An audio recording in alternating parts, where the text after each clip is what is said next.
विष्णु जी बोलिए। वकार साहब ने जो हमारे माननीय महंत से 2 सवाल पूछे उसका मैं जवाब दे दूं। बाबर ने हिंदुस्तान में 2 साल शासन किया था। 26 दिसंबर 1530 में उसकी डेथ हो गई थी और उन्होंने राणा सांगा जो हिंदू लीडर थे उनको हराया था। इसके अलावा वकार साहब इतने सवाल पूछ रहे हैं, मैं उनसे पूछना चाहता हूं, आपने क्या बाबरनामा पढ़ा है, जहां पे बाबर ने यह लिखा था कि मैंने यहाँ पे हिंदुओं के सर के काट के पिलर बना दिए और मूर्ति पूजकों की मूर्तियां उसी तरह तोड़ूंगा जिस तरह मैंने आज शराब के प्याले तोड़े हैं। वो कसम खा के फरगना से चला था। ये पैरा और ये आपने लफ्ज बाबरनामा के पढ़े हैं? ये बता दीजिए, अगर पढ़े हैं तो अच्छी बात है, नहीं पढ़े तो पेज नंबर और बाबरनामा आपको ईमेल कर दूंगा। दूसरी बात, आपने जो सवाल कहा कि क्या कहते हैं वहां पे सुप्रीम कोर्ट की ऐसी कोई फाइंडिंग नहीं कि मंदिर तोड़ के मस्जिद बनाई गई। सुप्रीम कोर्ट ने अपने जजमेंट में स्पष्ट रूप से कहा है, बहुत स्पष्ट रूप से, कि वहां पे एक ऐसा स्ट्रक्चर था जो नॉन इस्लामिक था और 14 कसौटी के पिलर के ऊपर ये स्ट्रक्चर खड़ा था। उन्होंने ये भी कहा कि एसआई की रिपोर्ट से ये साबित नहीं हो सकता कि आज से 500 साल पहले किसने मंदिर तोड़ी है या नहीं तोड़ी है,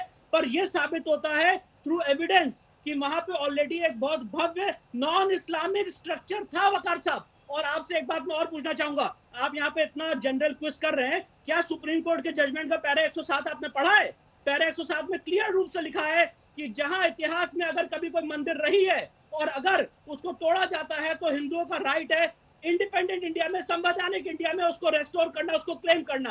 तो अगर बाबर ने, आलमगीरी में, औरंगजेब ने हर जगह लिखा है कि हिंदू मंदिर तोड़ी है, लेकिन तो हम सबका विष्णु, मेरा एक सवाल है आपसे, आप वकील हैं, एक बात और, विष्णु जैन आप वकील हैं, आप पूरे समय इसकी सुनवाइयों के दौरान अदालत में रहे। अब जब अदालत ये फैसला दे चुकी है कि वहां आप मंदिर बना सकते हैं, अब जब अदालत ये फैसला दे चुकी है और उसके बाद ट्रस्ट बन गया है, ट्रस्ट ने तारीख तय कर दी है, 5 तारीख को भूमि पूजन हो जाना है, तो आपको वैसे के आगे या आसिम वकार के आगे बार बार ये बीन बजाने की जरूरत क्यों है कि नहीं साहब वहां मंदिर ही था? इसका फैसला हो चुका। आज की बहस इस पर है कि क्या आज सर वो तो 10x20 के, नहीं सर, क्या है ना 10x20 के पोस्टर में यहाँ छपवा दीजिए, वो तो कुछ भी कहेंगे, के पोस्टर में वो तो कुछ भी कहेंगे, 107 भी छपवा दीजिए, वो तो कुछ भी कहेंगे, क्योंकि उन्होंने जब ये कह दिया कि हम अदालत के आदेश में विश्वास नहीं रखते हैं, उसके बाद आप उनसे बहस क्यों करना चाहते हैं इस विषय को लेकर कि वहां मंदिर था या नहीं था? बहस तो इस पर हो रही है जो राजू दास आज कह रहे हैं कि जो दूसरा ट्रस्ट बन रहा है जिसका मस्जिद का कामकाज देखने का जिम्मा है, उसमें सरकार की तरफ से लोग हों। क्यों हो लोग? क्या अदालत ने कहा ऐसा उसके लिए? मैं बता रहा हूं उसका एकदम स्पेसिफिक उत्तर दे रहा हूं। हाँ, हमारे भारतीय संविधान में सुधांशु जी ने कहा था इसका टेक्निकल पॉइंट भी, तो टेक्निकल पॉइंट का आंसर दे रहा हूं। हमारे भारतीय संविधान में आर्टिकल 25(2)(a) के तहत ये लिखा हुआ है कि अगर केंद्र सरकार चाहे तो वो किसी भी रिलीजियस, कोई भी रिलीजन की सेकुलर एक्टिविटी में कानून बना सकती है। और वक्फ एक्ट में सेक्शन 96, वक्फ एक्ट मेरे सामने है, सेक्शन 96 में स्पष्ट रूप से केंद्र सरकार को पावर दी है कि वो वक्फ बोर्ड में वक्फ बोर्ड की स्थिति को रेगुलेट कर सकती है for the purpose of regulating the secular activities of Waqf. Central government has the following powers. ये पावर सेक्शन 96 में वक्फ एक्ट 1995 में दी हुई है, ये मैं नहीं कह रहा हूं। और अभी तो जिलानी साहब ने बात कही, उन्होंने कहा ना कि वक्फ जो है शरिया के हिसाब से नहीं हो सकता है, उनकी बात को भी मैं कहना चाहता हूं, शरिया का लॉ यहाँ पे अप्लाई नहीं होता है क्योंकि सुप्रीम कोर्ट ने आर्टिकल 142 के तहत आपको 5 एकड़ की ऑल्टरनेटिव लैंड दी है, तो वो शरिया का कंसेप्ट आप भूल जाए कृपा कर। ठीक है, ओके। जिलानी साहब हमारे साथ अब है नहीं, वो कुछ ही देर के लिए थे, लेकिन राजीव राय, वकार साहब की भी शक्ल दिखने लगी है, उनसे वापस बात करेंगे, लेकिन राजीव राय, सबकी बात आपने सुनी है, जरा आप बताइए आपको क्या लगता है, क्या सरकार को मस्जिद बनाने वाले ट्रस्ट में भी अपना आदमी रखना चाहिए? क्योंकि राजू दास कह रहे हैं कि इस पैसे का गलत इस्तेमाल हो जाएगा।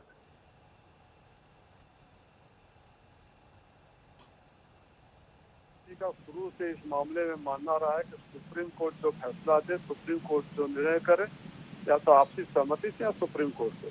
मुझे लगता है कि सुप्रीम कोर्ट ने स्पष्ट फैसला दिया है, जहां कंफ्यूजन है तो उस समुदाय के लोग जो उनकी मान्यता प्राप्त संस्थाएं हैं वो निर्णय ले। राजीव राय, रोहित सारदाना या XYZ बोलने वाले कोई नहीं होते हैं। अगर आप आशंकाओं पर जाएं, मैं नहीं कर रहा हूँ, मैं रेगुलर में नहीं उनके ट्रस्ट में सरकारी सदस्य हो या ना हो, मैं दो बातें सारे बहुत को सुनकर दो बातें मेरे जहन में आ रही है। पहली, क्या इस बात की गारंटी है कि जहाँ सरकारी सदस्य हो वहाँ भ्रष्टाचार नहीं होता है, सरकारी सदस्य वहाँ धन नहीं लुटा जाता है, सरकारी सदस्य वहाँ गलत काम नहीं होता है? हमारे यहाँ तो DISP आतंकवादियों से मिला था जम्मू कश्मीर में। पहली बात। दूसरी बात, अब आशंकाओं पर जाएंगे तो मैं नहीं, आप नहीं, हिंदू महासभा आरोप लगाती रही हिंदू वाली संस्थाओं पर कितने करोड़ रुपया, 1000 करोड़ रुपया और 1 टन सोना खा गए। तो अगर ऐसा कुछ होता भी है, जो मैं एक आम भारतीय नागरिक के रूप में कहता हूँ कि अगर ऐसा कुछ होता भी तो हमारी सरकार की संस्थाएं ऐसी है, ईडी है, सीबीआई है, आईबी है, बहुत सारी ऐसे इनकम टैक्स है, रिटर्न ऑफ इसी फायदों का तब लिया जा सकता है। अब वक्त आ चुका है कि हिंदुस्तान में बात की न हो। मंदिर एक मुद्दा था, हम माने या न माने, मंदिर एक मुद्दा था, सुप्रीम कोर्ट ने उस पर फैसला दे दिया, मंदिर बनना चाहिए, मंदिर बन रहा है।